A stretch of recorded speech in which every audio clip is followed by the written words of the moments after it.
This episode of the MeatEater podcast is brought to you by Squarespace. Squarespace is the easiest way to create a beautiful website, blog, or online store for you and your ideas. Squarespace features a very elegant interface, beautiful templates, and 24/7 customer support. Go to squarespace.com and try it out.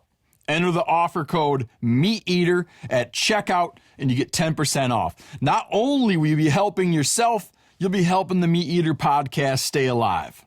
Squarespace. Build it beautiful. Okay, today, Janis, I want you to say welcome to the MeatEater podcast in Latvian. You can't give me just a little bit of a heads up. Come on, just say welcome to the MeatEater podcast in Latvian and then introduce everyone in Latvian. I don't speak Latvian, so you can say Callaghan can't do it.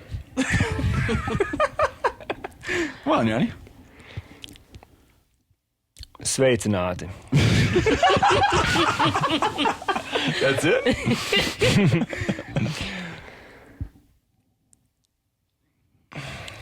Mēs nākam šodien no Bozeman, Montana. MeatEater podcast. Līdzi mums ir Steve Rinella, Ryan Callaghan, Brittany Brothers, Helen Show, un Janis Putelis. That was amazing. There you have it, ladies and gentlemen, in Latvian. We're recording the MeatEater podcast out of Bozeman, Montana. We're in a place called Flats on Main, joined by Ryan Callaghan. He's famous for working at First Light, and he's famous for his mustache, and he's famous for saying once addressing a bear, "Smell us now, lady." And Brittany Brothers, who works with us at MeatEater. Helen Cho, who works with us at MeatEater. And then the Latvian lover, Janis Putelis, who works with us at MeatEater. And we just got back from Helen and Brittany's first hunt. We're going to talk about first hunts. But first I want to talk about something that happened to me and Janis this morning. We're driving back from damn near Canada, just east of Glacier National Park, where you enter the plains. There's these little island mountain chains out there, and we were hunting there.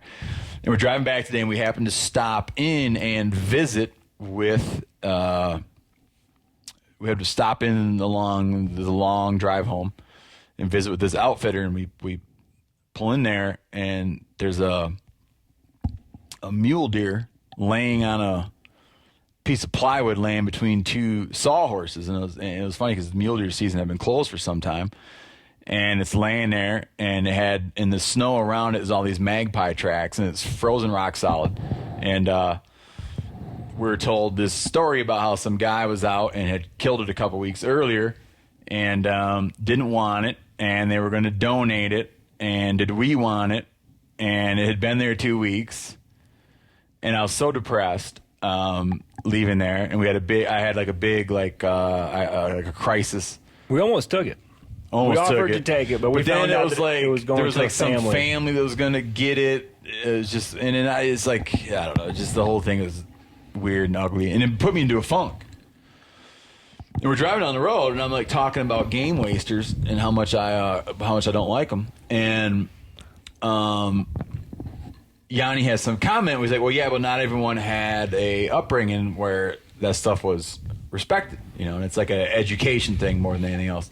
And as I'm saying this, I'm almost ready to tell Janis about how I was going to tell him this story where I was like, my old man would even go check other guys' gut piles to get the heart and liver out of a gut pile.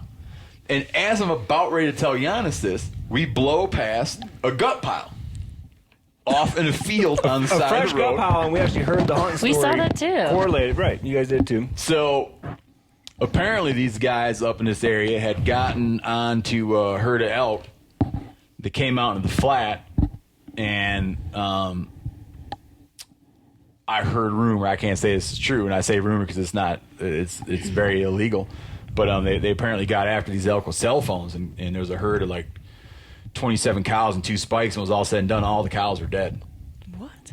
And legally tagged, but I don't even know that's true. That's just what a guy said. That might have not been true at all. But anyways, here's this gut pile on the side of the road out in the ag field. And I said, you know what? Turn around.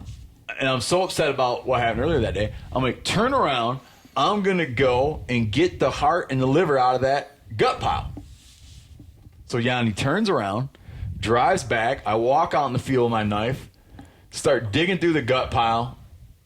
I'm looking for a Ziploc bag. I'm looking for a Ziploc bag in the back of the truck. And the heart and liver had been taken by the hunter. Wow. That's awesome. And then I was back into a good mood again. Meat season. Groceries. And then I was back in a good mood, and we had a nice drive home. Wow. That's good like to We a. saw hear. that same gut pile. Yeah. Did you guys check it for heart and liver? Nah. We did not You check. can tell I've been there. Yep.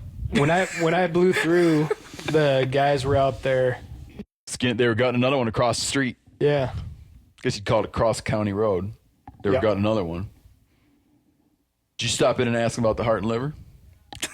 I did not. That brings us to what we were doing up in this chain of hills. And why don't you guys introduce yourselves, Brittany and Helen? Helen's been on the podcast before. That's right. You guys took me fly fishing for the first time. You know, Ruined me lots forever. of firsts. Lots of firsts for Helen. Corrupted her with catch and release fishing. Did you release anything that day? No. You sure didn't release Didn't an elk. catch anything either. She sure didn't release her elk. So talk a little about what you do and what we did. Don't talk about what we did. Talk about what you do. Like how you came to be introduced to all this. Well, so I work for ZPZ. I work for MeatEater. Worked with you probably for 4 years. Yeah, 5 4 years. 4 years. Yeah, basically we started the social media since the Wild Within when you were on Travel Channel, and built the MeatEater social presence from the ground up. So. Had you? That was your introduction to hunting, obviously. Yeah, I met you through your photos, actually. Like, I remember one of my first jobs at ZPZ was to scan all these photos from this, like, personal, like, archive. And I'm going through this photo album, and it's like, it's like this kid, I don't know, he's like maybe 4 years old or something. Like, it gets progressively, like, this kid gets older and older, and it's like every single animal. It's like snakes, raccoons. It's like Noah's Ark. Oh my god. And I'm like, who the hell is this dude?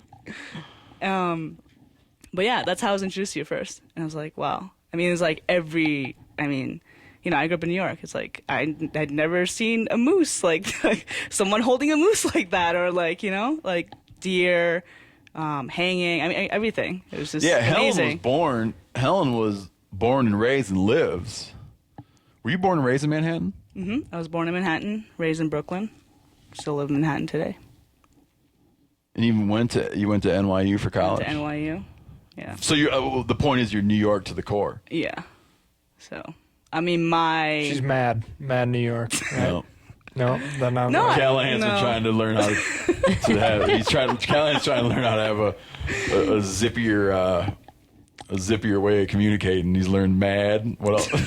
Brick. Brick. I don't even know that one. Apparently it's very cold. Oh. But Brittany. anyways, yeah. Me? So I've also worked for ZPZ. I worked for ZPZ for like 4 years now, I think, and have worked for MeatEater since the beginning in some capacity or another. I started out in the equipment room. Started out down in the deep south. Started out in the deep south. Yeah, I'm from Charleston, South Carolina. But yeah, lived in New York for 7 years. You guys still flying that Confederate flag down there? No.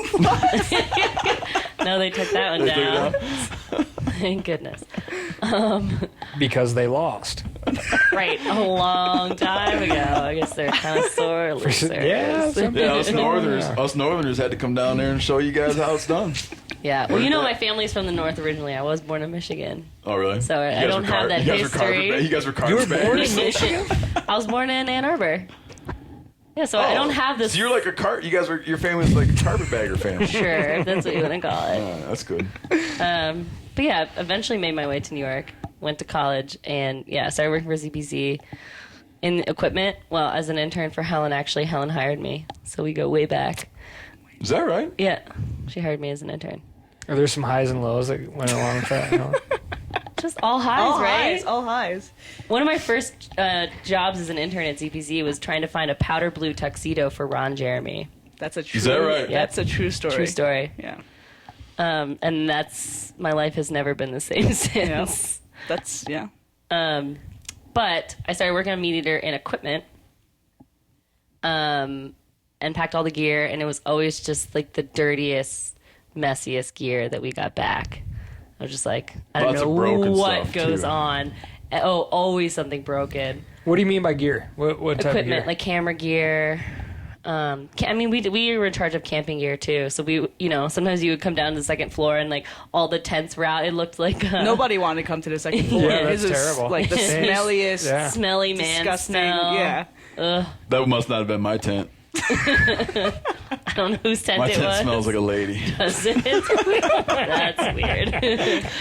That's a personal problem.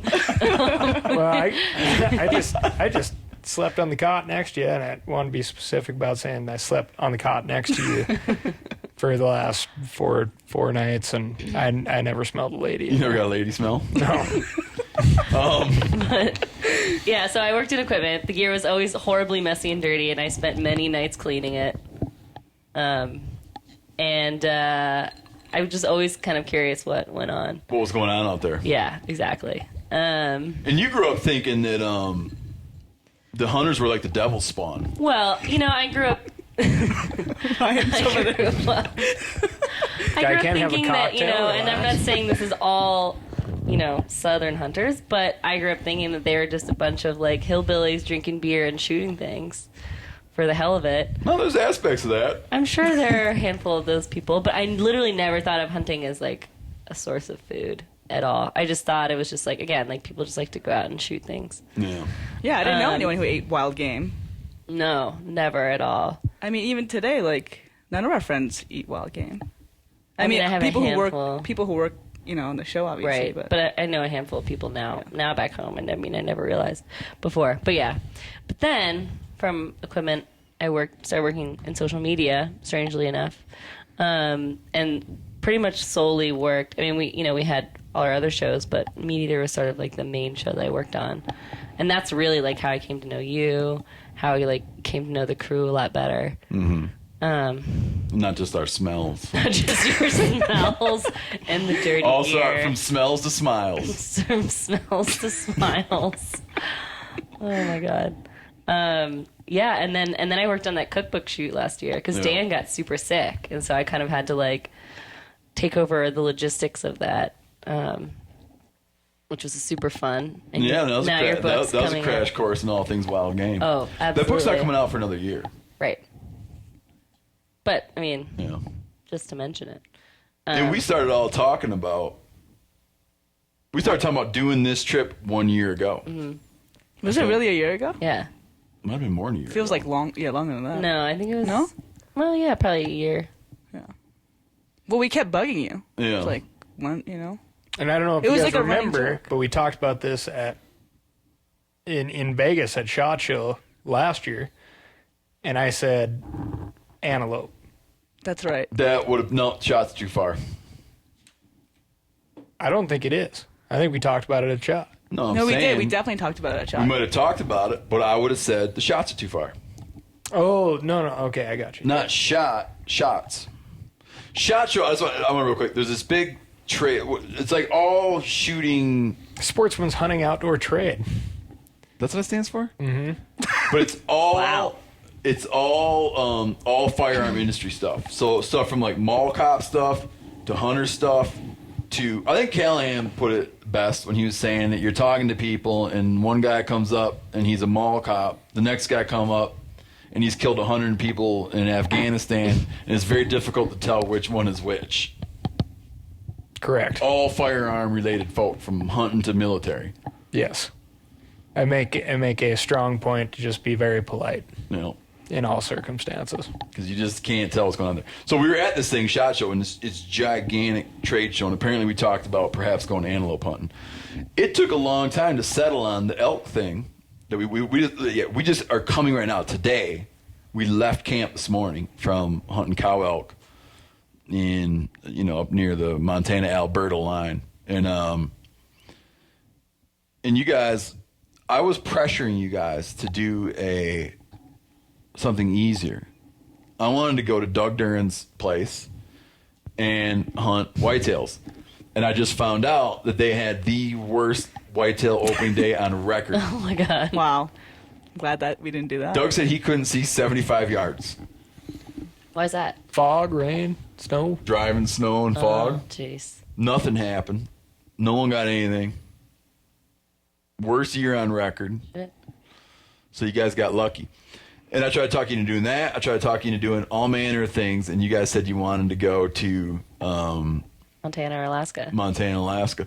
And what was cool about it is you guys had to do hunter safety. Mm-hmm. How'd that go? I mean, what was your impression? Yeah, I mean, it was an 8-hour online course, and then like a 5-hour classroom session with a very interesting instructor. Super nice guy. And surprisingly enough, we got a bunch of people from ZPZ to do it too. Not only just one session, but like a second session that we were not a part of. Like, we were surprised by how many people are interested, at least like 15 or 20 or so. At that point, you hadn't even shot a gun yet, right? Had not. I had shot a gun on the cookbook shoot with you last summer. We did a lot of shooting That was the off first the time porch. I ever shot a Yeah. gun in my life. But yeah, I'd never shot a gun. So you're in hunter safety. Mm-hmm. And was it like, because here's the thing, most people that grow up around hunting, like you've already been hunting a lot or been around it, and then you go to hunter safety, you have a formality. Mm-hmm. You know? Mm-hmm. Yeah. But you went having really it probably was presented to you as like honestly new material. Yeah, it was. I remember doing the online course, part of it, on the subway, and they have...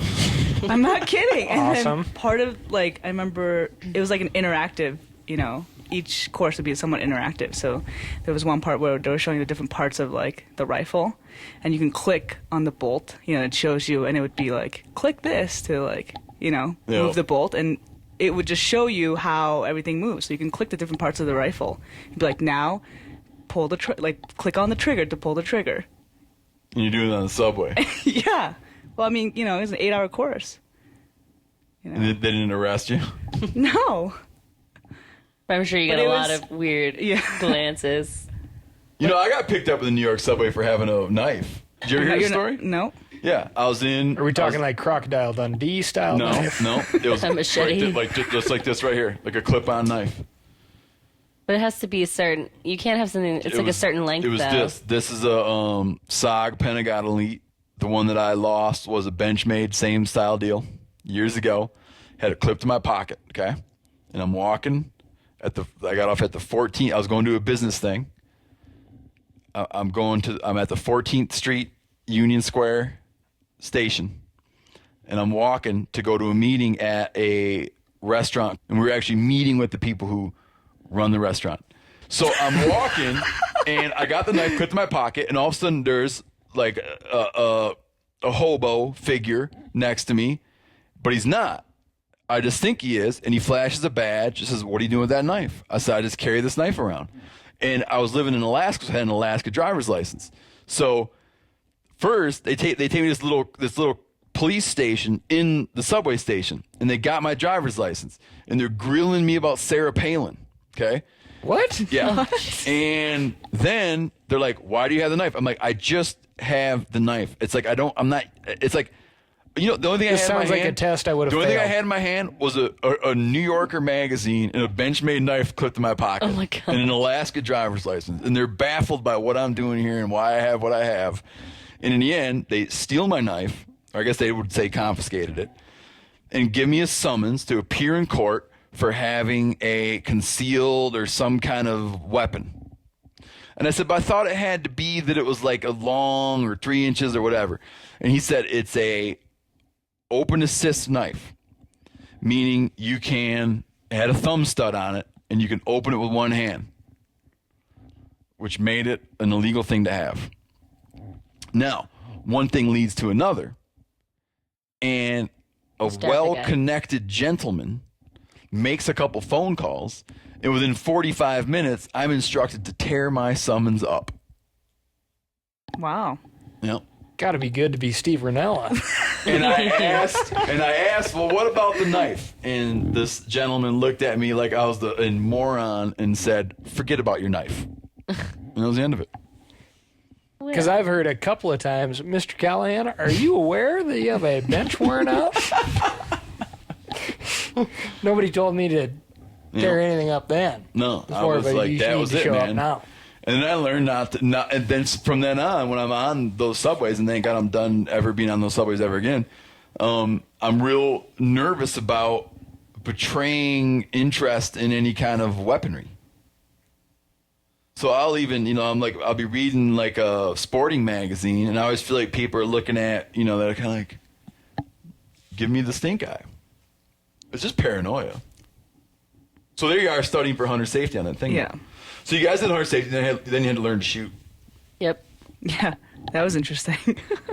It was very interesting. I mean, who knew that there was a shooting range out on Staten Island? Well, yeah, so how... They shot at a range on Staten Island. You had to help a lot, right? One time. How are the steps in order to be like, okay, guns, bullets, shooting range? We spent quite some time out there, though. Yeah. They closed the range down the first time we went out there. Yeah, I think they were a little nervous. We told them we're coming Or out it was like- and we're going to be shooting. And no, they closed down because we wanted to come out and film. But a buddy of mine is a member in good standing at this Staten Island range, and we went out there, and they treated you guys like royalty out there, man. How far can you shoot on an East Coast gun range? They have a 200 200 yard bank. So you can It's zero like in the your... oldest or longest or something, like longest running. It's called Colonial Gun Range. And this is a gun range in like an urban area, and they spend most of their time and energy keeping themselves open. It's like every day is a new challenge to keep this range open. Great dudes, tons of former cops. My friend out there is a driver, drives for the city, so he'll drive like politicians and stuff for the city. But he's a member out there. Tons of former law enforcement guys are members out there. And they go out there and shoot. And we went out and started learning how to... The first time we went out, we took a 17 HMR, I think. Sure. 7mm Remington Magnum. Mm-hmm. Did we not take your... Maybe a 270. Yeah. I think we there took. was something. I think it was there a was lot 270 and more powerful. yeah. Because you guys were, And the you were telling me 17. one was crazy loud. One was super loud and really like it packed a punch. Yeah. Which one I was think that was a that? 270. No. Yeah, it might have been 270. And we shot a whole bunch. We shot a ton of rimfire rounds at targets. And then all from the bench. And you guys shot some center fire, like some bigger rounds. Mm-hmm.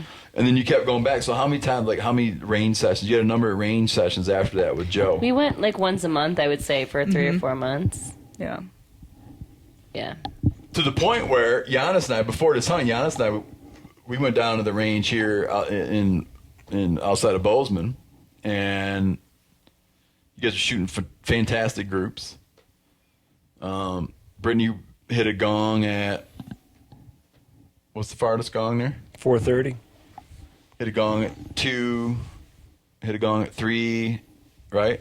Hit one at 4:30, and then all of your shots were within a palm-sized group at 100 yards. Mm-hmm. Shooting from the bench, prone, over a backpack, and sitting with a bipod. Yep. All very good shooting. I gotta just say, I think that's amazing and it's fantastic, but it kind of irks me at the same time because I know so many people that have never ever practiced those shots. No, you go to the range and shoot, and then you think that's it. Yeah, they shoot 3 shots at paper, and they're like, "Oh yeah, that's 2 inches high at 100, more or less." Time to go hunting. So yeah, just. And you're never going to shoot a big game animal from a bench. Well, I shouldn't say never, but it's unlikely. Yes, it's unlikely. Yes, that's a lot of what Helen and I had, and Janis, we all covered this week. It was like things are not going to be perfect.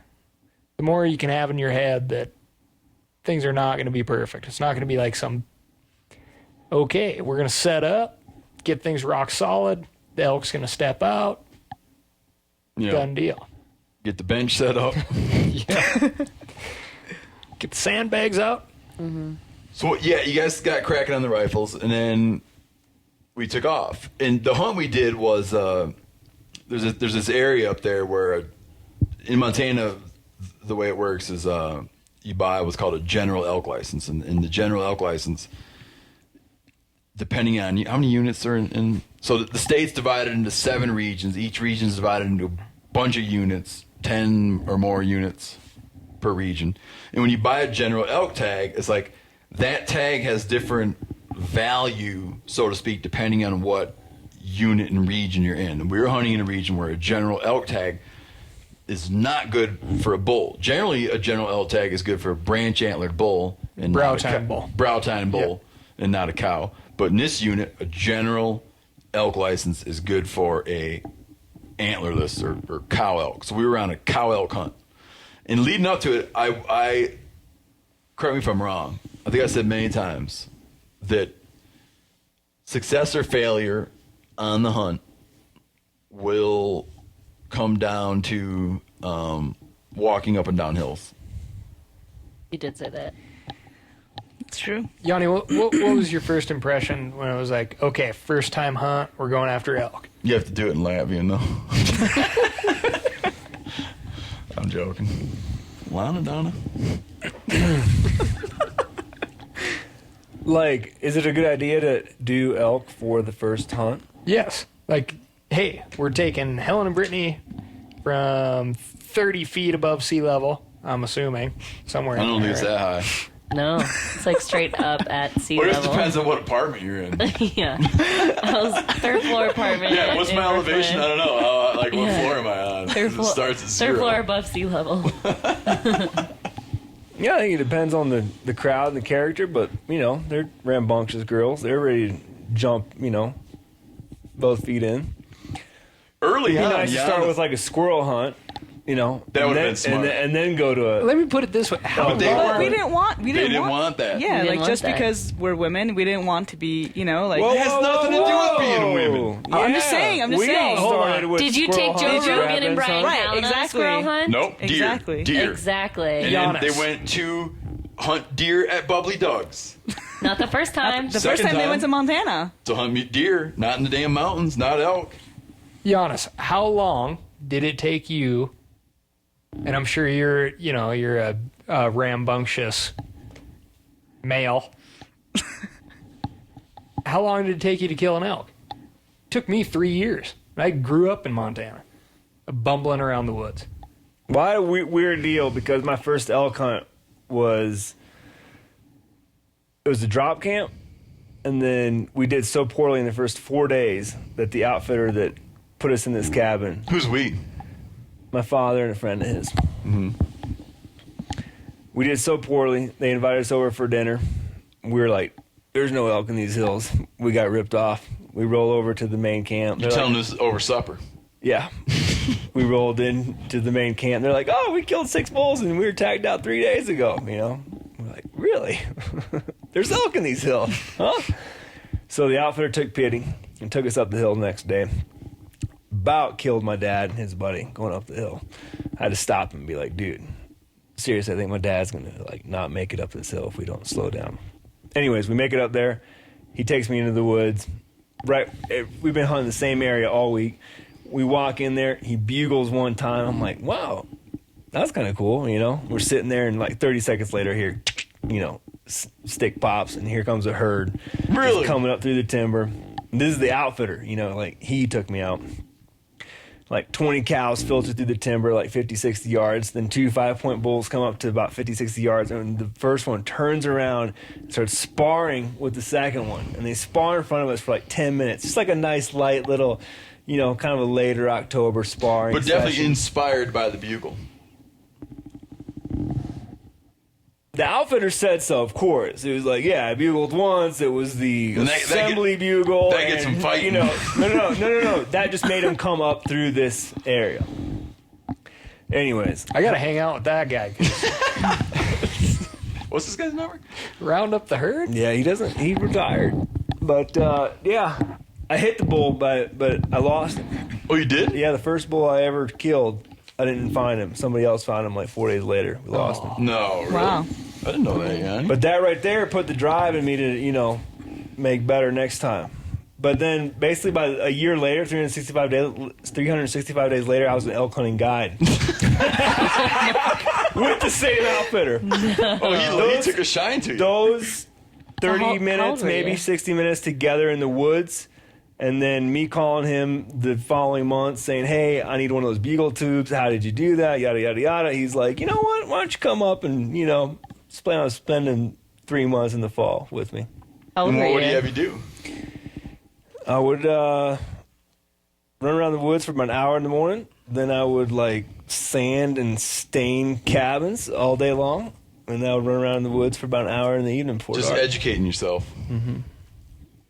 When did you take your first client out? That next fall, How old were you? 20. Wow. Did you kill an elk that year? I think I had a couple misses, but I didn't have anybody killed. How many elk kills have you been in on in your career? Guided or including my own? No, your own, you guiding, friends. I don't know. Close to 100 probably. Yeah. All right, you got to excuse us for a quick ad break. We will be right back. Building a website can be a pain in the ass. If you know your way around coding, which I certainly do not, you still got to craft something that looks as good as it works, which is time consuming. But if you got a business or a portfolio or a restaurant, or you're trying to make your name in whatever field you've chosen, you've got to have a website. There's no way around it. Thankfully, Squarespace makes it easy to build beautiful websites without all the hassle.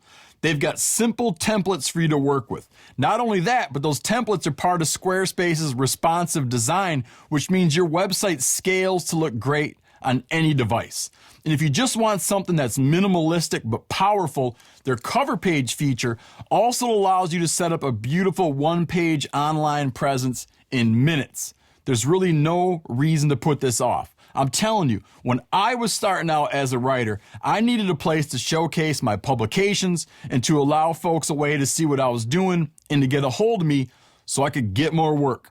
Over the years, I hired 3 or 4 different people to make websites for me, usually for a few $1,000s a pop. But then I'd need to change something and I'd be screwed. I lost tons of money and I never had a site that was responsive to my needs. If I had access to Squarespace then, and had taken advantage of it, I would have saved a boatload of money and time, and I would have gotten my message out better. You can start a trial at Squarespace without putting in a credit card, and you can get to work on a website right now. When you do it, make sure to use the offer code MeatEater to get 10% off your purchase and to show your support for the MeatEater podcast. Seriously, you'll help keep us alive by helping yourself to a damn fine website. Squarespace, build it beautiful. Where were we? So, yeah. Oh, did you think it was a good idea to take these guys? Yeah. No one gets Totally, to go no, on an 'cause elk hunt for their first hunt. I know. Unless you know okay. Steven Ranella. It's flat. It's unheard of. You know what my first hunt was? Chipmunks. For years, we hunted chipmunks. And we smiled about it. And we didn't have chipmunks to hunt. We hunted pine squirrels. If we didn't have that, we got the okay to hunt first starlings because they were introduced. It's not that we don't want to hunt squirrels. We do, But But you didn't want to do anything but elk. And I understand why. we didn't. Well, no, we didn't specifically say. I don't remember It was ever saying we regional. wanted to do You elk. wanted to hunt Montana or Alaska. Right. We wanted to do something that was going to be challenging. That you felt, And I love where your head's at. Montana or Alaska, love it. Yeah. But elk is just, as you know now. It's Again, I tough don't to think do, we man. specified elk. We did No, I not don't think you specify did. elk. No. And in fact, at SHOT Show last year, we were sitting at dinner. Remy was there. And I remember him saying, you should not go for elk as your first hunt because you guys, if you get an elk, you'll be ruined. Oh, is that right? That's what he said, yeah. Oh. I remember that I You remember told, that? Yep. Yeah. I told Brittany this 4 or 5 times at least the other day. easily. I hunted elk. I moved to Montana in 1996 and hunted elk, 20 or so days that year. Hunted elk 20 or so days the next year. And then killed an elk the 3rd year. And by then I'd probably killed my elk on my first elk, which was a calf that I shot with my bow on probably my 45th day of elk hunting. Sounds about right. Yeah. I don't know what the point of this is. Yeah, are you guys trying to make us feel bad? No, I'm not. I'm just saying that, No, like, we're just talking about if stream- it's a good idea to take people on their first ever any hunt of any kind on an elk hunt, and it's just like it depends on the person. I'm trying to think of parallels. Like, I'm trying to think of, like, sexual things or food things or whatever. It'd be like, I think a lot of them, but those aren't really appropriate. It'd Just be saying, like, it's so challenging. Like for me, it was one of the biggest accomplishments, to date. At that point, I was like, I finally did it. Mm-hmm. Like, this is an elk. It finally happened because there were so many days and so many failures and so many days without ever seeing or hearing, deciphering, like, 2-week-old wind-blown elk crap in the pintlers. Like, I guess they're here. I'll just keep walking.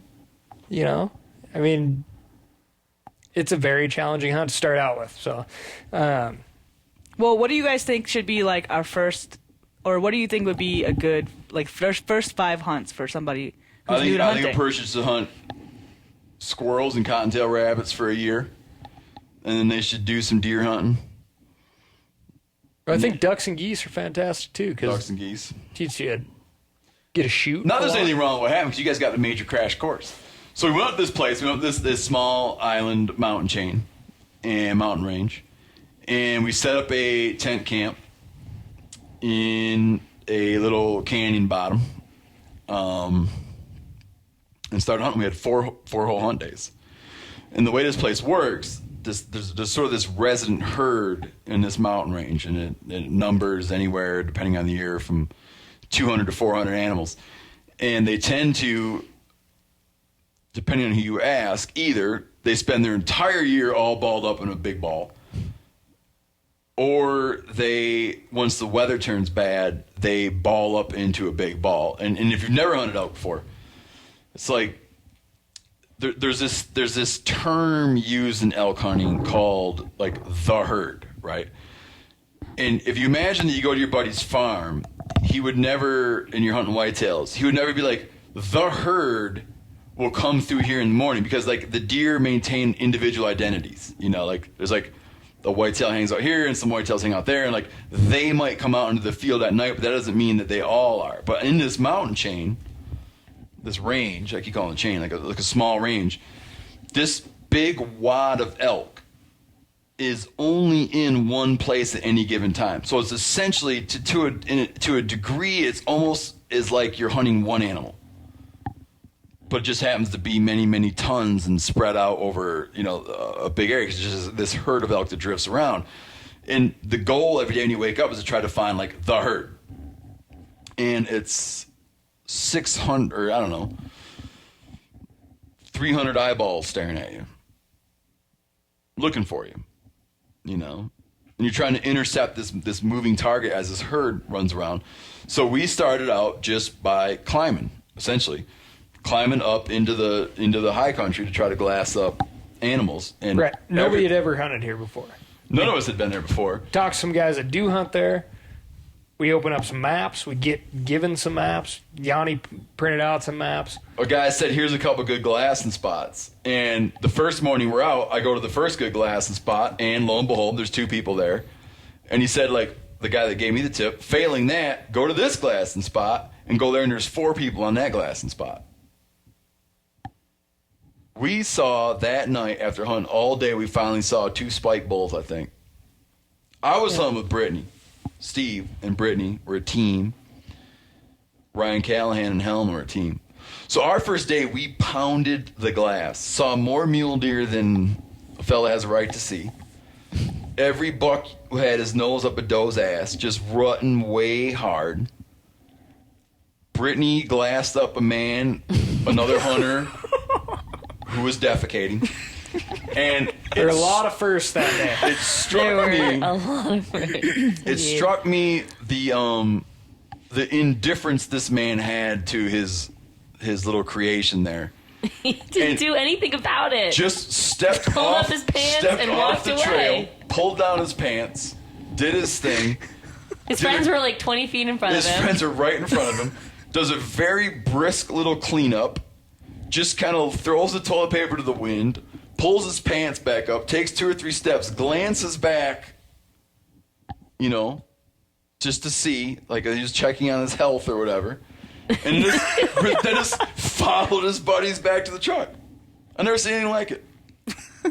Just and we couldn't have been the only people watching. Complete disregard for all the people who were just pounding glass that day and happened to be wondering about what was wrong with the guy. Or somebody that might be walking that trail the next day. Or the guy, whoever owns the land. So we glassed him a number of high points that day and saw a lot of bucks. And then we went back at dusk, we went back to another prominent point that was positioned way above camp and spotted up a couple spikes. But the problem is, this area we're in, can't kill spikes. You got to find cow out, and then climb down. And But Brittany, that was like your first elk, right? Oh, absolutely, yeah. Yeah. It was incredible. It was like, first of all, I'm looking all over the place. I finally spotted like some mule deer. That was the first thing that I personally You glassed up a rotten buck. Yeah. And then you spotted that, which I was like, I couldn't find them on binoculars. You pulled them up on the spotting scope. Pulled up coyote. Yep. You guys saw a coyote? Yeah.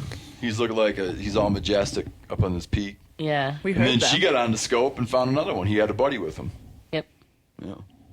But yeah, that was like the coolest thing I had ever seen. Like I'd seen pictures of elk, but I'd never like seen one probably in real life like that. So better than Google Images. Better than Google Images. Easily better than Google Images. We get down to camp that night, and Callaghan comes down, and his story is, looking in the same area, he saw a spike and maybe a cow. The dark one, I just couldn't find horns in the spotting scope. Was that the only elk you guys found that day?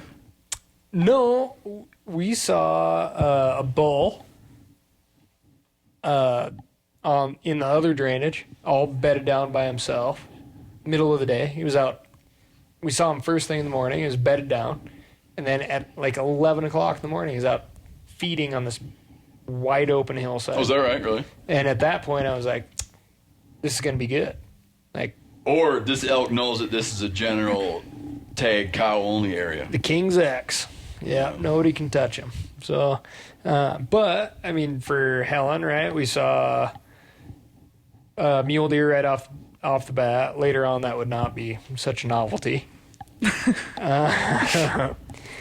And then we saw the 2 spikes that you guys saw, but there was also a 5-point bull in there that you guys didn't see that we saw. And yeah, that pretty much was it. But then we saw what turned out to be the 2 spikes come back out of the timber at last light after we spent all day on top of the mountain bucking the wind. And Janis got in a lot of push-ups, got in a lot of team jumping Trying to keep up jacks. warm. Yeah. Our second day out, were you just talking about the second day or was it still the first day? That was all the first day. Oh. That was all the first day. We did the big hike. Correct me if I'm wrong, please, but Helen looked stunned. Helen looked like she had the shock and awe campaign done to her. Yes, that When you that got back to was camp that night. my impression. Also, I tried to pick the most efficient way up the mountain that still got us to the top of the mountain in a timely fashion. And What were you so shocked and awed about? I don't know. Everything. You weren't yourself. It was just mind blowing. For most of the trip, you weren't yourself. well, we Really? kept What- That's not what true. does I that think it mean? was after No. the first day only. the first day we kept being, "Are you okay?" We're like, "Yeah, I'm okay." Why does everybody Well, I keep was just being asking? quiet. I think I was just like taking it all in, Right, I think it was Just- more that than like being like worked over or anything like Yeah, that. no. Because you told me numerous times, you're like, man, I just can't believe I'm here. I can't believe I'm on the side of this mountain. I can't believe I'm way up on this mountain and looking at all this. Like, it's just so much. That morning we Trophy country is what she way was trophy just sucking country. it in. And that morning when we finally got to the top, and when we drove into this mountain range, everything was the skies were clear everywhere, but the mountain was shrouded in clouds. Then we slept in our tents and woke up and climbed up and before it got light out and got to the top of the mountain, and it was reversed. The top of the mountain was sunny, and you were looking out at a sea of clouds below you. That was It was the most amazing. beautiful thing yeah, I've it ever was seen. stunning. Amazing. You were It on was an stunning. island. Yeah. It was like you were on Everest, man. It was amazing. And then it got clear a little bit, and there's snow on the ground. And mule deer to me are ghost-like against the snow. Elk look like orange and warm, but like mule deer look just like little like ghosts, like little haunted apparitions. Man, they're just like crawling. That day, it was November 19, just bucks everywhere. That was an amazing day. I think what's also really cool is like to see how trained the hunter's eye is, Like even when we're driving around, like Steve would be like, "Oh look, there's a man dragging a coyote in the backyard." You're like, "Where? Where the hell did you see that?" Or like Ryan would just be like, walking around and be like, "Oh, $2." Like, I'm like looking through my binoculars, like, I'm like shaking, like, where do you see that? He's like, I mean, see you would that, spot Rich? things with your naked eye. Yeah, I was exactly. like, how in the world did you see that? Like, it's like could be a tree, it could be a bush. Like, It's I don't completely understand. it's completely an acquired thing. Yeah, I felt like towards the end, I was like more careful, had a system going of like how to Right. glass and like. Yeah, it's totally acquired. Just like Even having a then- game eye. It just, I think you get a sense of the shapes, like shapes and colors. I really don't know. Movement, shapes, and colors. Like animals like deer and elk, they have eyes that are out to the sides of their head. They have a poor ability to focus on things, but they have a great depth, or what do you call it? Peripheral. Great peripheral vision to see movement. I think like picking up on movement is really important. But we have like eyes centered in the front like predators, and we can like make out shapes really well. So I think it's just kind of like a movement shape thing and color thing. Because when you're hunting, you spot your first something. It might take you forever to spot your first something. Then you spot it and you know what you're looking for, and all of a sudden the landscape comes alive with it. You're like, oh, now I see what that thing looks like. And then you're all of a sudden like, oh, there that is, there that is, there that is. Mm-hmm. Second day we go out, and Callaghan had gone off after the spikes to see who else was hanging out there. We saw those leave, and then we had just a rip snorting of a climbing day. I don't think anything happened that day. No, I mean that was the first day I think we attacked the scree slide area. No, something did happen that day. Right at dark. We saw 4 cows and 2 spikes. Oh, that's right. Yep. 4 cows and 2 spikes right Yep, at dark. that was Way super far exciting. away. Way far away. Yep. Maybe 1,200 yards away, going the other direction, spooked. But those you could see without binoculars easily. Yeah, that was exciting. I was laying some deep stuff on you, too, when I spotted them. Can't Oh remember yeah. what it was. Well, we were talking about Talking female about- hunters. Yeah, talking about female hunters. What were you guys talking about? Were we talking about female hunters? Mm-hmm. I was giving the pros and cons. Pros and cons of female hunters? Yeah. Okay. Well, your What- cons were more. the cons of female No, hunters, the cons Steve. were more just like about new hunters in general. New hunters in general. For instance, my brother, I was explaining this to Brittany. My brother, okay, let me back up one step. What was the most disappointing thing the first day we hunted? What was the thing we talked about most? Oh, how many hunters there were? Yeah, other hunters. Looks like a pumpkin patch on some of the hills, right? Orange vests everywhere, other hunters. Everyone knows, you go out hunting, and you see other hunters, you're like, son of a bitch. You're just like, no one wants to run into a bunch of other hunters. But on the other hand, I talk about and advocate to some extent hunter recruitment. And my thinking is that if we have more hunters, we have more political clout, and we have more clout on conservation issues, and we're a stronger voice, right? My brother thinks that hunter recruitment, he's like, why would you ever want more hunters? Why would you want more times when you're out in the woods and there's no place to go? And he says, and the same people that talk about hunter recruitment talk about access issues. There's not enough access. Why is there not enough access? Because there's too many hunters for how much space we have to hunt. it's too hard to get tags. Like, you can draw your whole life and not get such and such tags. And he says the only people that really want hunter recruitment is the industry, because they want to sell more gear to more people. And so they camouflage their desire to make customers as being something that's for the betterment of hunting. Okay, and I was laying this all out. So, and all of a sudden, here's these elk going the other direction, and I optimistically thought we caught them, or that we knew where they were bedding, and they were coming out to feed. They looked a little bit nervous. And the next day we go down and realize that some guy had been running around on a side-by-side like a quad runner, and he come right down through that timber patch and clearly had spit those elk out, spooked them out of there. That day, for us, Did you lay any heavy stuff on Helen? I don't think so. Did I? I think not until we saw that herd. Yeah, and that ultimately made it was like the highest high and the lowest low in the same moment, right? Yeah. Oh yeah. So Why I is mean that? that was awesome. Well, why is that? What happened? Well, we were sitting up on this mountain, and Ripping wind. we were just trying to keep warm, and while we were eating snacks and doing jumping jacks, the herd of elk had The herd. had just passed us by, and we didn't even hear them. We were making a very Well, yeah, what calm, are you doing? You're having like a gym class up there. Of course you well, didn't no, hear 'em. the wind was howling. and so- we're making a very common mistake. We make it often. A lot of hunters make it often. We're sitting on top of some peak, and everybody's looking at like a half mile plus. Yeah. Nobody's even thinking about like 100 Close yards game. away. Yeah, And 200 to that 400 hill just had yards. that roll that like unless every 5 minutes you're gonna walk out 200 yards and peek over that edge, A lot could be going on.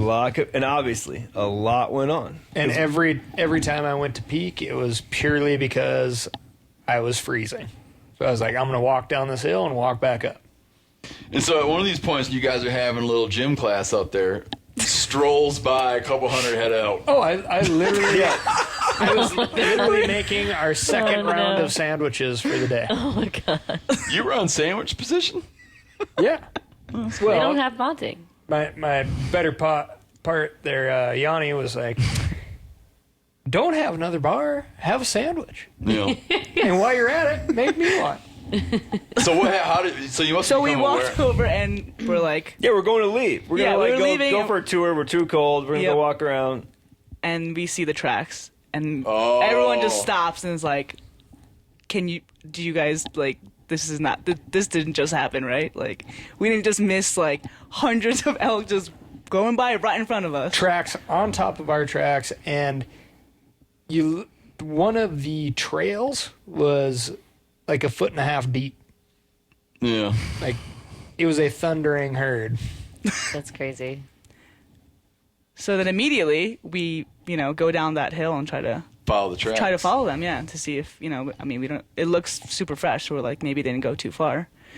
And as we're walking, Ryan just is like, slow down, like, get down, they're right there, So what do? Did we do the slide down?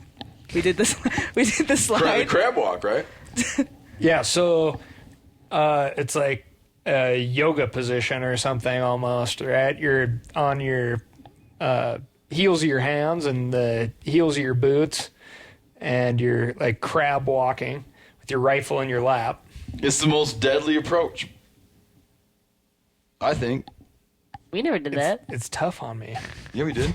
Did we? Ryan's like- Maybe I was doing it right. Yeah, Ryan's like, check this one out, And Well, I'm it like, has to what be. is he It's a doing? deadly approach in some conditions. You have to be coming down. What's deadly about it is when you get with the thermals are right, or the wind's right, and the wind's blowing uphill, and you're above elk, and they always are.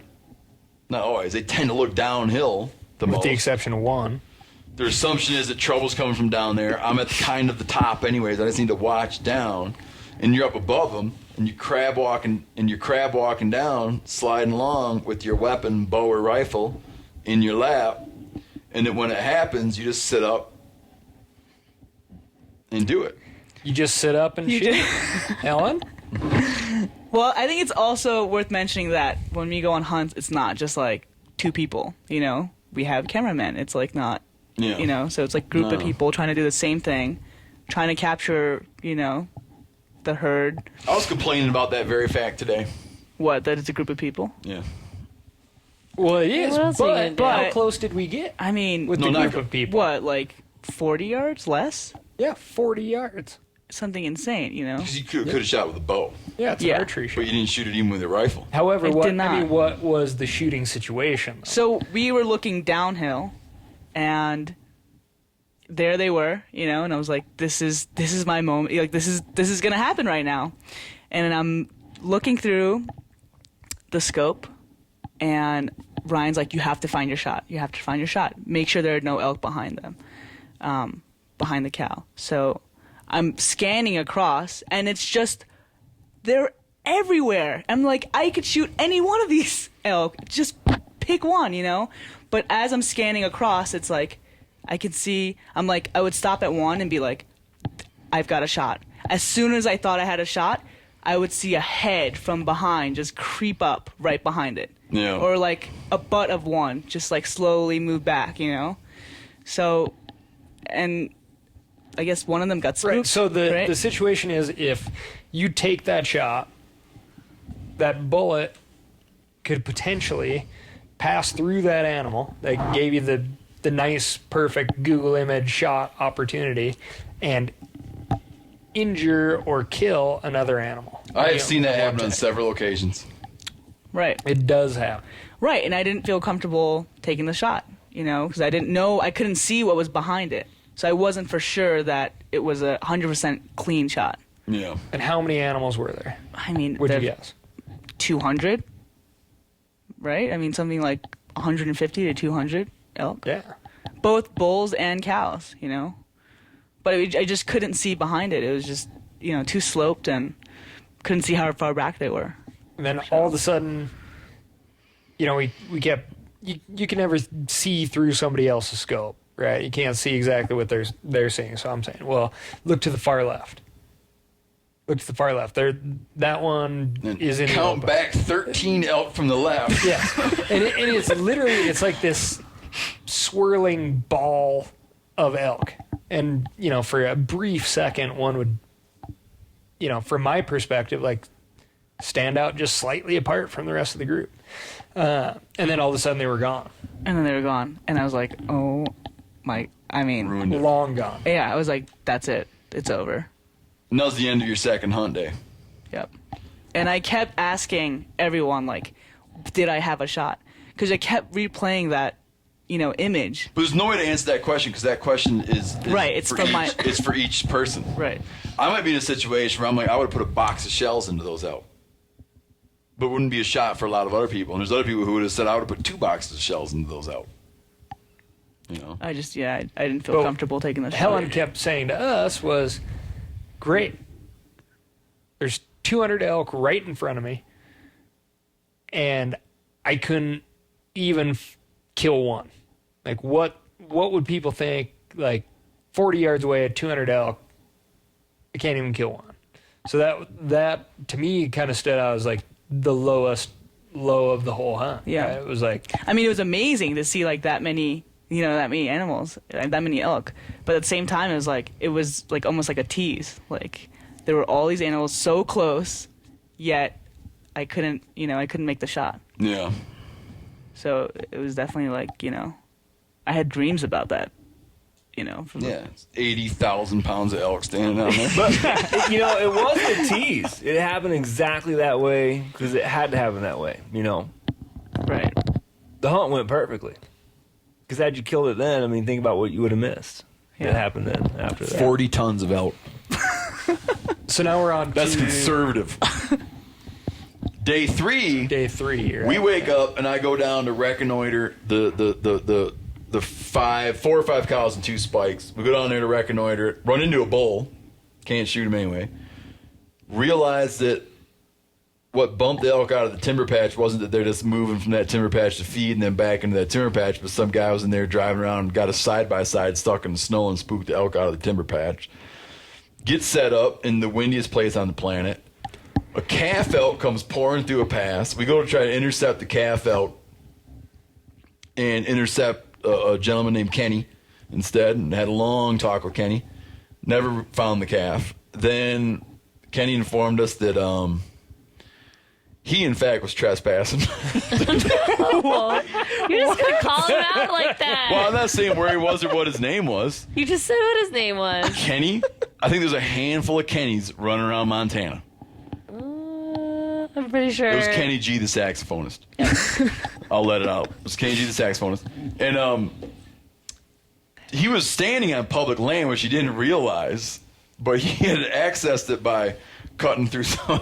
He's very frank about it. We had a nice chat. And It seemed like that was a common thing because as we broke camp he told today, us that that's how it works. yeah, as we broke camp today, another fella and a young gentleman came strolling up through our canyon that we've been camped in for 4 days, that we had access to, and they were just like, "Hey, yeah, we're supposed to be here, kind of, really, maybe." And you know what was funny there too? He goes, "How'd you guys find out about this spot?"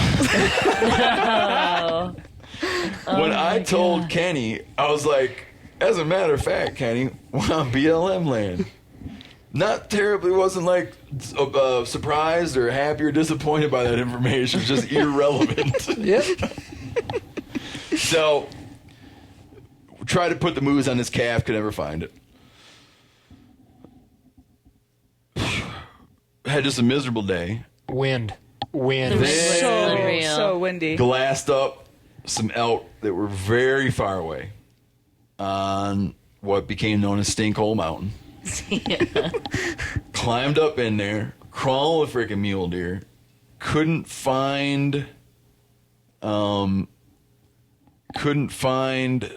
the elk. But I just want to talk about that for a second because the whole time, I've been trudging up these mountains, hills, or whatever you want to call them. But I want a little credit for hauling ass You did.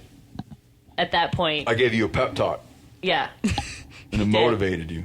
it did. Well, and I mean, it was just like, well, So are there's you elk. trying to We're going accept over there. You're saying it was your motivation. It was my pep Right. talk. It wasn't the adrenaline. It was was like, my there's pep elk talk. right over there. We have to get, to cross all these other very large hilltops to get over there. And to clarify too, No, I was like trudging- one of those people on a weight loss TV program. For you? I was so inspiring. It was like the Gettysburg Address. Yeah, I'm absolutely. Like, you need to find it in you to kill these elk. And she just was like, "You're right, damn it." What? Yeah. That's how I for met some her. That's reason- exactly how it For went. some reason, Brittany I don't said think that's Steve. how it went. Let's go to the, You beautiful the man. cameras. You smart, intelligent man. Go to that footage and see if that's really To clarify, though, trudging is the correct term. Many, many, many times in elk hunting, it is 1 foot in front of the other. I gotta be frank with you. On that chase, I didn't realize the hellhole that was between us and Stinkhole Mountain. And when we got to the bottom of that thing, I looked up. I'm like, you gotta be kidding me. Like, I did not feel like going up there. And we tried to leave after dark by a strange route that brought us pretty much into Canada.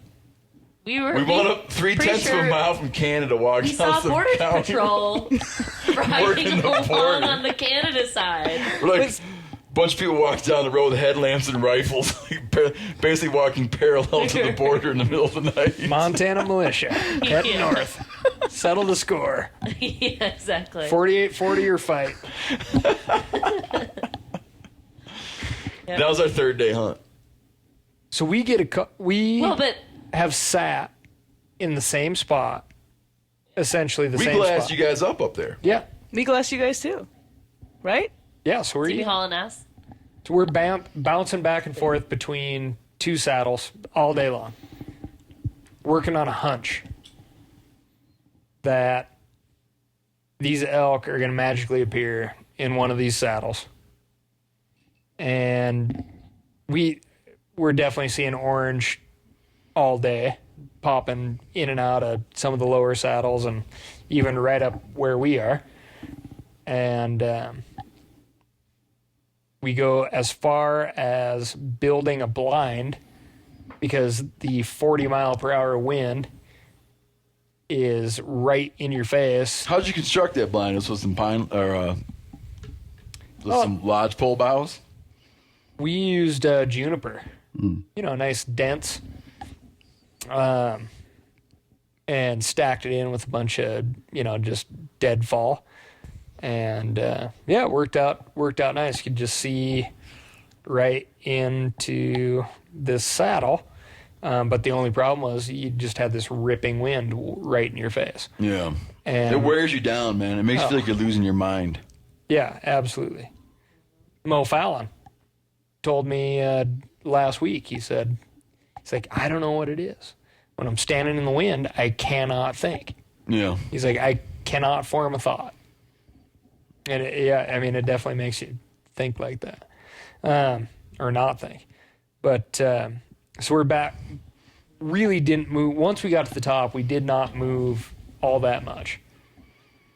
Basically because every direction we wanted to go, there was somebody else already, we came across some elk tracks. We followed the elk tracks.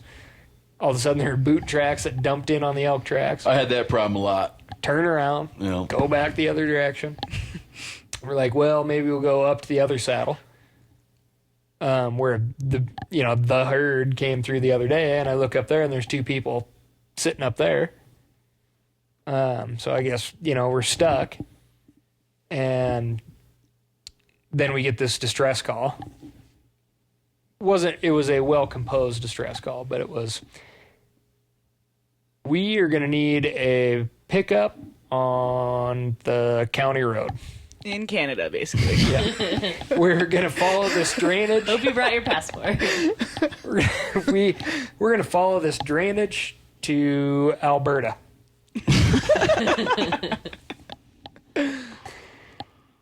And yeah, I mean, we were probably an hour and a half from dark at that point. Yeah. And, we were all the way on top and we wanted to play out the day. But, our friends are facing a long, windy, cold couple hours on the road no matter what at that point. So that's definitely wearing on us. Yeah, the road, like the Cormac McCarthy novel, The Road. Yeah. That's our journey. That's right. That's our journey turned into when hours and hours went by and no sign of Callaghan. I mean, what, 6 miles or more that we More than walked that. on that We got road? off my map. Yeah. We had a big map of the area. I was like, I don't even know anymore because we just left the map miles ago. Now we're just out and, trying to we were talking about trying to find a farmer and be like, oh yeah, and my buddies with the guns who are out in the ditch, they're going to need a ride They're going to too. send Janis and I, like the friendliest guy on the crew, and then me, a woman, so it's not like super creepy. And they'd be like, oh, I didn't mention my friends in the ditch with the rifles. They were hoping to catch a lift too. Yeah. They're pretty cold too. Yeah. We were like a They're big on second away snacks. from doing that before we heard from you. Snacks and coffee, they love them. So I'm having this internal crisis that I'm trying not to relate to Helen. I got to interrupt real but I quick 'cause felt we're running out of time. All right. But I want to get this out.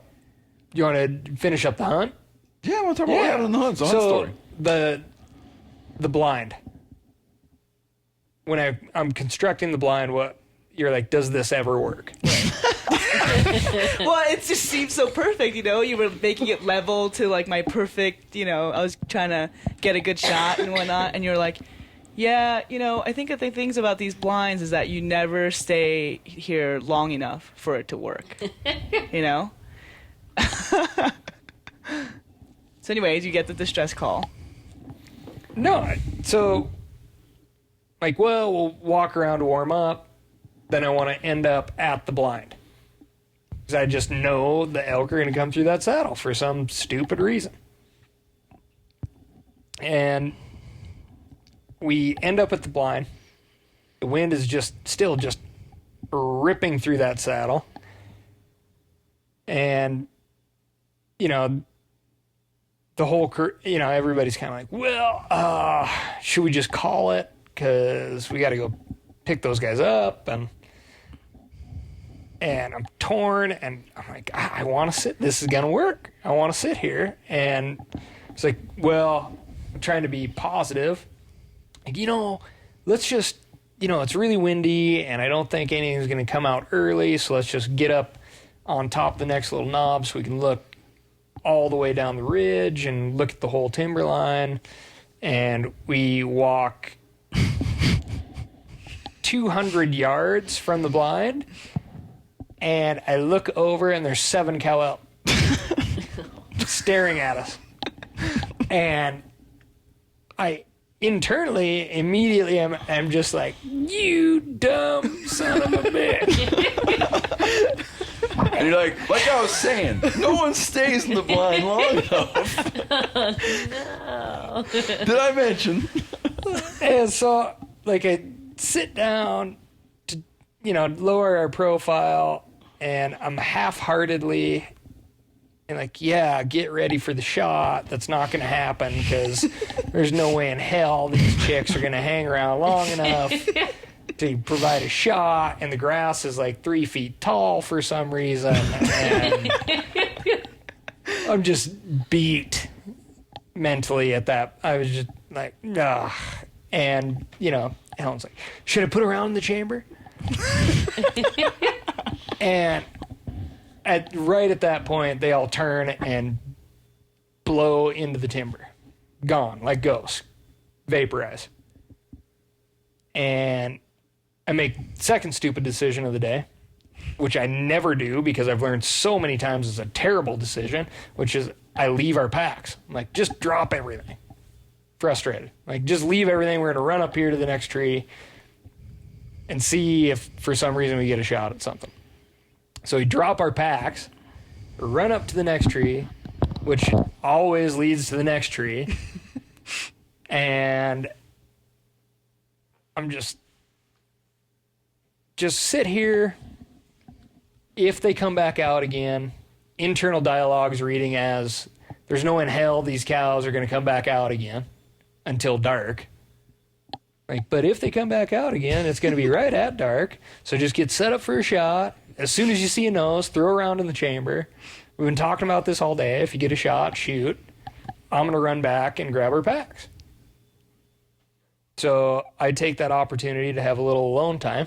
And I walk back to the packs and beat myself up even more about how I just screwed up the perfect opportunity that I just wasted an entire day of a 4-day elk hunt setting up.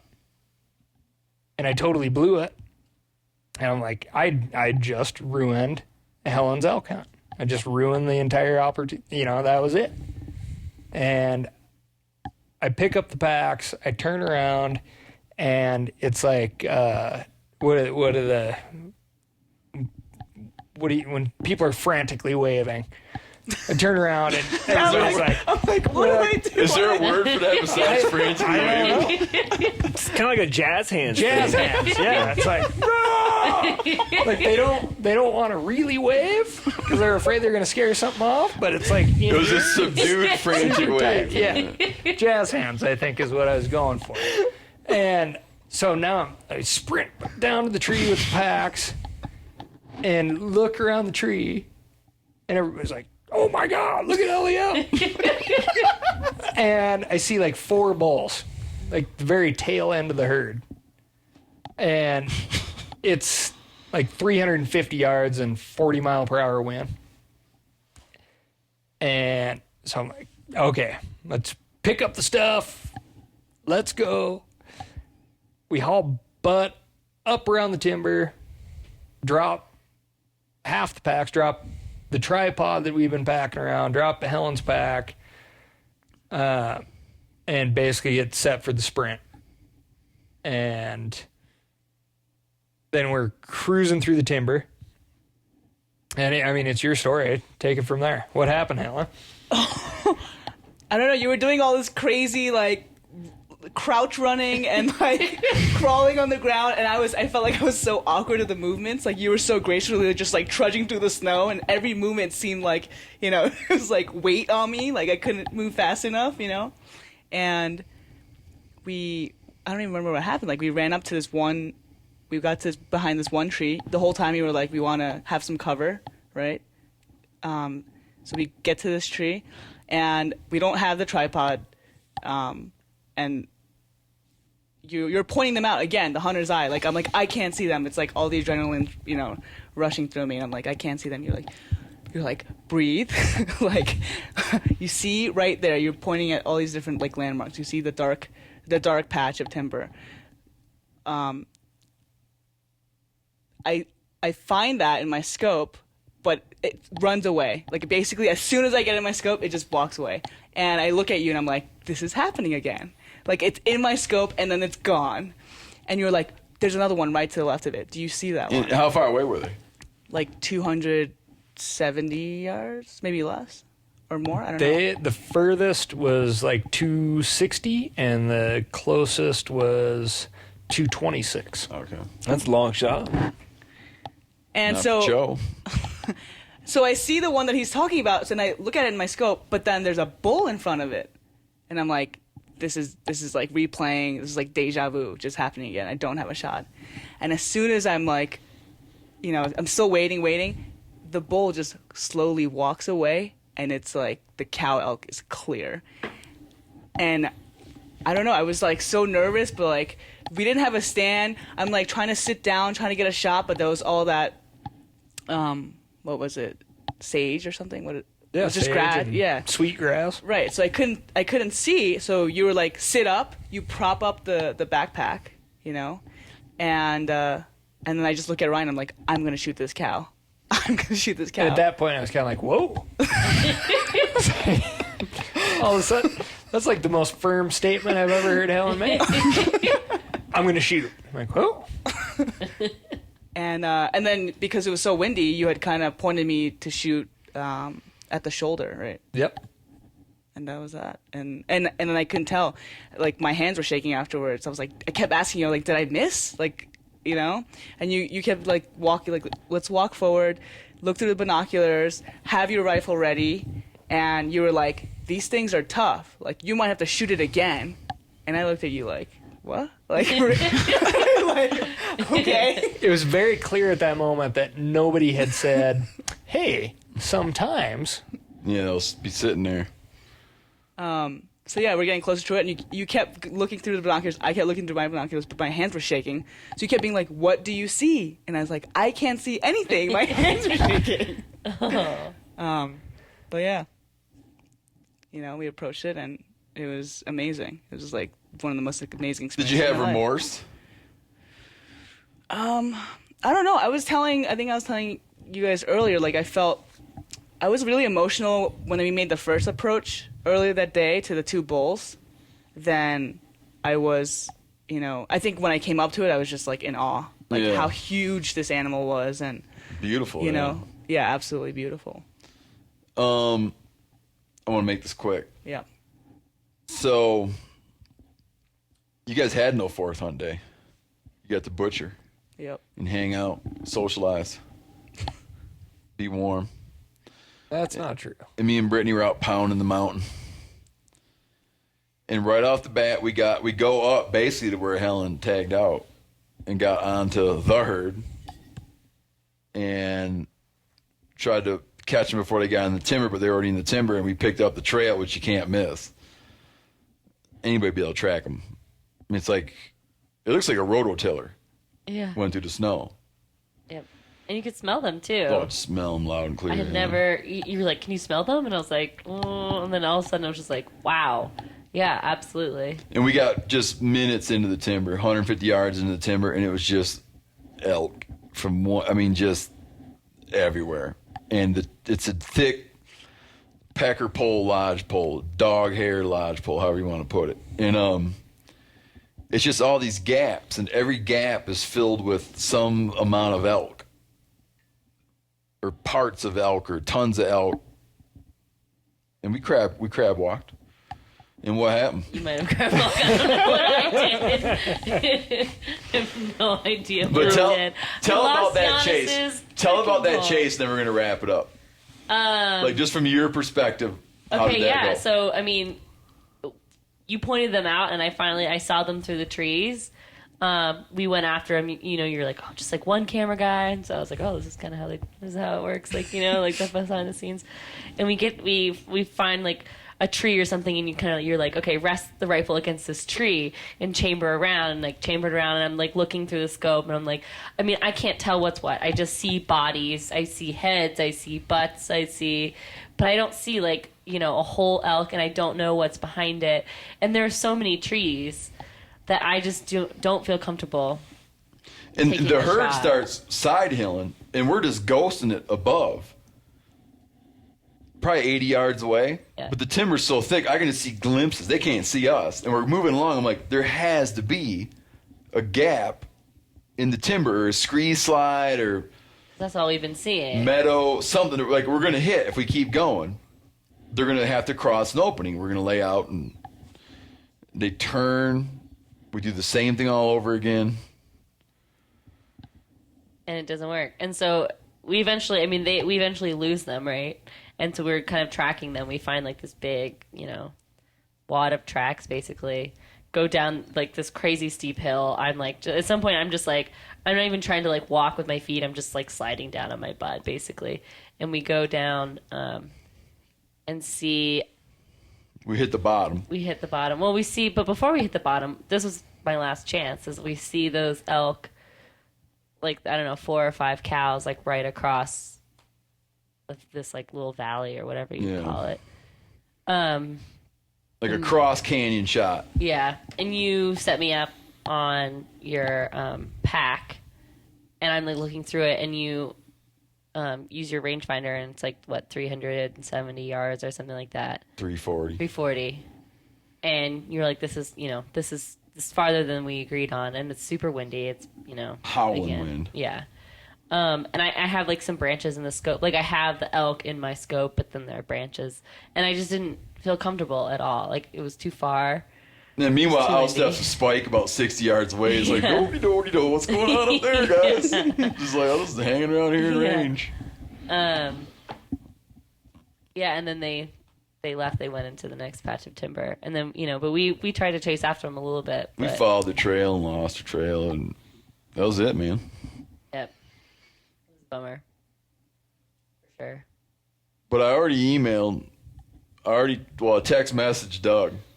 When we got all done, Brittany said, I want to go do the thing that I had originally suggested. We're going to go. But Does that listen, make you feel better? no, listen. No. I respected you, like, I respected your work ethic, and I respected you professionally, and now I respect you in the way that only comes from trudging through the mountains with someone. And what's cool about you is, I don't know if I was telling you this or someone else this. Most people think they're capable of more than they actually are. Right? You're like, oh yeah, I'll go up that mountain, no problem. But you can't. You're capable of more than you think you are. Or more than you let on. So you'd be like, I don't want to go up that mountain. But then you just go up the mountain. Most people are like, oh yeah, let's go. And they get halfway up, they're like, oh, I got a problem with my ACL. Or like, you know what I mean? Or they come up with something that's wrong Shin with them. splints, coach. Yeah, they come up with something like, oh, you know, this boot, like, I put these new, insoles, and, you know, and it's like, you're just like, okay, it's not going to happen. Like, you told me it was going to happen, and now it's not. I mean, you know, it wasn't without my share of complaints. No, here but and you there. went up. But I and it was did funny it. because at the end of it, I was exhausted, and I realized you went the same distance I went. And it was, I'm glad. And not. without nearly the experience, training, preparation that you have. Yeah. I I'm think glad, it and was I'm my- glad to have a couple days off now. But My I'm just going face to throw of it out sheer there pain because and terror. I was there for a lot of this hiking, a lot of this trudging, humping, whatever you want to call it. We climbed big mountains, steep mountains, lots of elevation. And today we went on a little bonus hunt. We were done filming. We decided to go on another hunt. Me and Yanni and Cal. Yeah. Oh yeah, I was no. Try to better. get more meat in everyone's I freezers. actually was thinking, I was like, well, I'll just wake Brittany up and see if she wants to go. And I was informed that I would get punched. In the mustache. In the mustache, right? Swift punch to the mustache. Yeah. We'll save what happened on our hunt for another podcast because we're out of time. But I will mention that all of us, Steve included, were saying how we'll be glad to get a couple days off of humping the hills and not do it again like tonight would rather just sit in a hotel room and go have some dinner and get some rest. So. Yeah. Unbelievable job, though. Can I give you a teaser? First time hunt. No, I was going to give a Unbelievable, teaser right? about what happened this morning, but I'm not going to give a teaser about it. Oh, I think we should just give Everybody some- had their own little private screw up. Oh, absolutely. I think we should give some accolades to our first time hunters now. I'm I guess impressed. are they just hunters now, or I mean, they're hunters. First time. I think I'm yeah. a hiker. There you go. Oh, well- That's the attitude. I Yeah. like that. Just Hiker a and a hiker that- stalker. It was happens to have a it was a gun on your great back. it was a That's- great hunting will year-long come. journey. It was a great year-long journey from my perspective, and you guys did like a tremendous amount of like the education, training, taking the responsibility of shooting. You had I never heard of with Helen or seen with you any desire to take shots that were out of your league. A lot of restraint. You had like you went into it knowing what you wanted and how you're going to do it, and you didn't alter that in the moment in order to like get one and like let me try to hit it, that kind of bullshit. You guys did a fantastic job. I'll hunt with you again. And we're gonna go to Doug's farm. Rather hunt with you guys know Yanni. I can't tell you the story. No, I'm joking. No, unreal, man. I was incredibly impressed. Incredibly impressed. So, yeah, hats off to both of you. Good job. Keep Well, at thanks. it. Well, I think, I mean, I don't know. I think we're just like incredibly fortunate that we could hunt with pretty much two of the best hunters that are out there. And like not very many people get that opportunity. So Absolutely. we're very thankful for you Yeah. guys. No, and it means a lot coming from you guys. So It was fun. let's do it again. So Doug Dern, if you're listening, you'll have to put up a couple extra blinds. Heated blinds. Heated blinds please. on flat country. Yeah. They need to be the same elevation as the farmhouse. Yep, pretty much. And we would like mid 50 daytime high, maybe lows around 40. Sun would be nice, and some bucks rolling in. We don't want to be there too long before they show up. Some fresh cocktails at the end of the day. Maybe Yeah. around 7:30 a.m. some bucks will show up, and cocktails at 5. All right, from Bozeman, Montana, Helen Cho, Brittany Brothers, Ryan Callaghan, Janis Putelis, and me, Steve Ranella, signing off. MeatEater Podcast. Take care. If you listen to the MeatEater Podcast, I love you even though you're a total freeloader. I mean, you get this rock-solid hunting and fishing podcast without paying a dime. If you want to help us keep the MeatEater Podcast alive and free, you got to do me a favor and complete a very short, very anonymous survey. It'll take you 5 minutes or less, and your answers will help match our show with advertisers that best fit your interests and sensibilities. If not, I swear I'm going to sell this ad space to PETA. Listeners who do complete the survey will be entered in an ongoing monthly raffle to win a $100 Amazon gift card so you can go out and buy some outdoor gear. We promise not to share or sell your email address, and we will not send you email unless you are the big winner. Please go to podsurvey.com/MeatEater. That's podsurvey. podsurvey.com/MeatEater to take our survey and get a chance to win $100 at Amazon.com. Thanks.